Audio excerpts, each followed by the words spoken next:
Bonjour. Aujourd'hui, nous allons nous pencher sur la question de Glenn au Congo RDC, qui a une question. Elle se pose la question de savoir où est-ce que Dieu habite. Où est-ce que Dieu habite? Et oui, une belle question parce que nous aimerions tous pouvoir aller voir Dieu, lui parler, peut-être trouver sa porte, frapper à sa porte et aller lui dire, avoir une conversation avec lui. Mais Dieu, eh bien, il faut le chercher et il faut le chercher là où il est.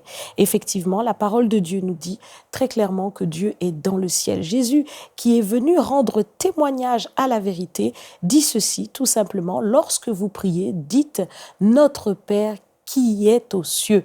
Notre Père est dans les cieux. Il est dans les cieux et effectivement, au travers de la parole de Dieu, dans plusieurs passages, que ce soit dans le livre du prophète Ésaïe ou aussi dans l'Apocalypse, nous avons des grands serviteurs de Dieu, le prophète Ésaïe. Nous avons aussi Jean, l'évangéliste Jean, qui ont eu des visions très, très merveilleuses du trône de Dieu. Alors, dans Ésaïe au chapitre 6, nous voyons que le prophète a eu la vision du trône. Il nous dit que ce jour-là, que dans cette vision, eh bien, il a vu le Seigneur sur son trône et les pans de sa robe remplissaient le temple. Et il y avait autour de lui des séraphins, qui sont des anges merveilleux, avec des ailes qui se protègent les yeux, qui se protègent les pieds et qui ont un vol rapide et qui s'écrient l'un à l'autre: Saint, Saint, Saint est l'Éternel. Au travers de cette vision, eh bien, nous pouvons voir qu'il y avait un trône qui était élevé, qui était dans le ciel. Et c'est là donc que Dieu se trouve sur ce trône. Et cette même vision a été aussi vue par Jean. Dans Apocalypse, il nous est décrit cette merveilleuse vision où effectivement il y avait un trône.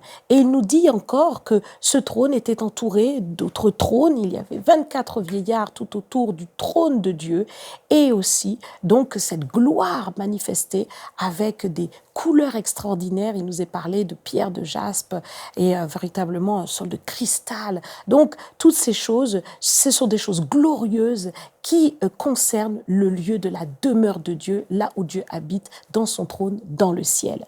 Alors c'est vrai que Dieu habite dans le ciel, mais le Seigneur aussi habite dans nos cœurs. Il nous dit dans Apocalypse, au chapitre 3 et au verset 20, voici, je me tiens à la porte et je frappe. Si quelqu'un entend ma voix et ouvre la porte, j'entrerai chez lui, je souperai avec lui et lui avec moi. Donc le Seigneur veut demeurer. Si vous demeurez en moi, je demeurerai en vous, nous dit-il dans le livre de Jean. Donc nous avons aussi notre cœur qui peut devenir la demeure de Dieu. Nous pouvons devenir le temple du Saint-Esprit. C'est ce à quoi le Seigneur nous appelle, c'est ce à quoi il nous invite.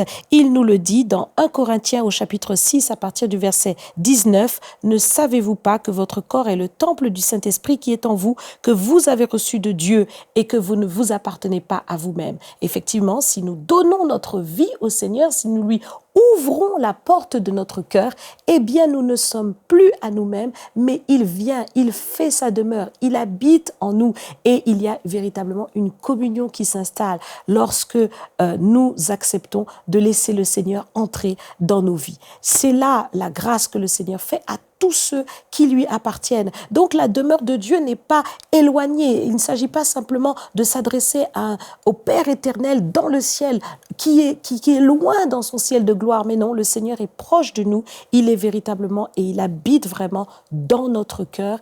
Et c'est une communion intime qui peut alors s'installer à partir du moment où nous lui ouvrons la porte de notre cœur, notre vie tout entière. Et puis aussi, nous pouvons réaliser que le Seigneur habite au milieu des croyants. Tous ceux qui placent leur confiance en Jésus-Christ, en esprit et en vérité, ont cette grâce. Le Seigneur le dit, il le dit dans sa parole, il le dit dans Matthieu au chapitre 18 au verset 20, car là où 2 ou 3 sont assemblés en mon nom, je suis au milieu d'eux. Le Seigneur est là. Il demeure au milieu de nous lorsque nous sommes assemblés en son nom, lorsque nous nous réunissons. Et il le dit aussi, il dit que Dieu siège au milieu de la louange de son peuple. Alors, comment est-ce que nous allons faire pour véritablement entretenir cette présence de Dieu et faire que Dieu demeure, habite au milieu de nous? Nous allons élever des louanges qui sont aussi l'atmosphère de la présence de Dieu. Dieu, dans le ciel, est toujours environné de louanges. Il nous est dit dans tous les passages que nous pouvons lire au travers des psaumes, chanter, louer l'Éternel, que tout ce qui respire loue l'Éternel, parce que Dieu est un Dieu qui mérite la louange lui sied. Lorsque Dieu est dans cette atmosphère, eh bien, il peut déployer son règne, et c'est ce que nous recréons lorsque nous nous assemblons. Eh bien, nous proclamons des louanges, nous élevons nos voix, nous proclamons la grandeur de Dieu, nous le louons, nous l'exaltons pour ses hauts faits, et Dieu manifeste sa présence, il manifeste son trône. Parfois, nous avons des expressions, nous disons que le trône de Dieu est descendu parmi nous, nous disons que la présence de Dieu s'est manifestée, nous disons aussi que Dieu nous a visités. Cette visitation du Seigneur vient tout simplement parce que sa présence arrive. Et c'est vrai que c'est une question de se demander, mais comment Dieu peut véritablement se manifester et être au milieu de nous puisqu'il est dans son ciel? Mais Dieu c'est le Père éternel, c'est l'Esprit de gloire et c'est le Fils Jésus-Christ. Alors, Jésus qui est venu et qui est l'image du Dieu invisible, qui est venu sur terre, qui a pris un corps d'homme, est monté aux cieux. Il est assis à la droite de Dieu, il nous est dit, et nous savons qu'il est aussi Dieu lui-même, puisque en lui habite toute la plénitude de Dieu. Et je profite de faire une petite parenthèse pour bien expliquer que Dieu n'est pas trois dieux, mais un seul, c'est bien le Père, le Fils et le Saint-Esprit, comme nous sommes faits en trois partie, si je puis dire, en trois dimensions, et bien Dieu aussi est en trois dimensions, Père, Fils et Saint-Esprit. Et donc le Père, le Fils, dans le ciel, le Seigneur, et sur la terre, il a envoyé son Saint-Esprit. Lorsqu'il est monté, il a soufflé sur ses disciples. Le Saint-Esprit est descendu. Et donc le Saint-Esprit est sur la terre.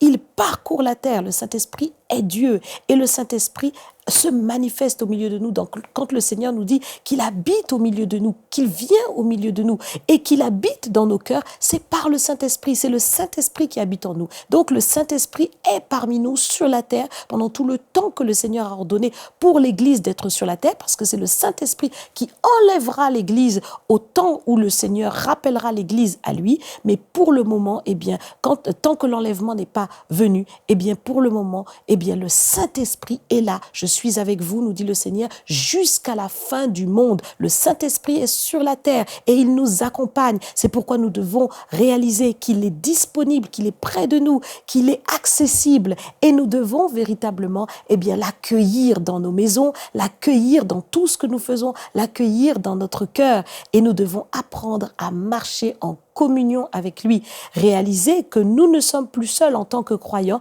mais que sa présence est véritablement là, qu'elle habite en nous, et cette présence va se manifester. Le Seigneur va nous parler, le Seigneur va nous révéler des choses, il va vouloir nous conduire parce qu'il est présent, il demeure, mais il n'est pas un hôte silencieux qui ne dit rien, il est là au milieu de nous et il se manifeste. Nous devons lui laisser la place, nous devons prendre conscience de sa présence pour marcher véritablement d'une manière qui l'honore, conforme à lui, et surtout faire tout pour ne pas écarter sa présence de nos vies, réaliser que le Seigneur qui est avec nous est un Dieu saint et nous devons toujours lui offrir notre corps comme un sacrifice vivant, saint et agréable. Voilà ce que le Seigneur eh bien, veut nous faire réaliser. Cette habitation de Dieu, c'est dans le ciel et c'est aussi sur la terre, c'est dans nos cœurs. Et nous sommes effectivement ces réceptacles de l'habitation de Dieu. Alors, pour tout croyant qui nous écoute, eh bien, c'est l'occasion de réaliser cette présence de Dieu qui est dans vos cœurs. C'est l'occasion aussi de réaliser cette gloire du trône de Dieu et de pouvoir encore toujours et toujours méditer sur ces choses qui nous émerveillent. Nous espérons que cette émission vous a béni. Si vous aussi vous avez une question biblique sans réponse, envoyez-la nous par email à pasteurjeunequestion@enseigne-moi.com. Cette émission est rendue possible grâce au précieux soutien des partenaires d'Enseigne-moi Canal International. Retrouvez tous nos programmes sur enseigne-moi.com.